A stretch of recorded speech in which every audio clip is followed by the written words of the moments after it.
You may have noticed in some early photos of the Beatles, George is sporting a black eye. The source of this injury dates back to the 19th of August 1962. It's an important date in Beatles history. It would be the first show that Ringo played as the group's new drummer at the Cavern.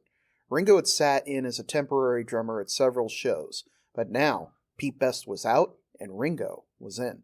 The public was less than happy with this change. The Beatles already had a huge local fan base, and the idea of replacing a member sent them into a near riot. People were passionate about the group long before their first album had been released, and Beatlemania had been declared a worldwide pandemic. According to some sources, girls were crying outside the venue, screaming in agony for their lost Pete. Inside the club, things did not get much better. Pete supporters chanted, "Ringo out, Pete in," among other things. They caused such chaos and noise that the group couldn't even play, something that would be repeated years later, although that would be due to cheers rather than jeers.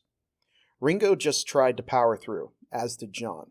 Paul tried to talk the crowd down, while George decided to get a little bit more physical. At some point, heated words were exchanged between George and a man named Mickey Flynn, who got in a good shot. The group did finish their set, but it would be a while before the Cavern fans were won over by the new drummer.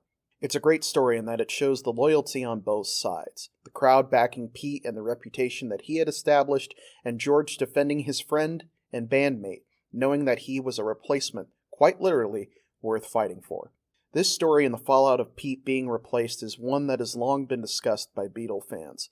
While many of us can't imagine the group without Ringo, it's crazy to think that there was a time when the same was thought for Pete. Now we know Ringo was worth taking a punch in the face for. Thank you so much for watching. I'm only a few subscribers away from 1,000 subscribers, so if you haven't done so yet, be sure to subscribe. You can also help support this channel by liking, commenting, and sharing. I also now have a TikTok and Instagram that you can find links to below. Thank you again for your peace, love, and support. I will see you guys next time.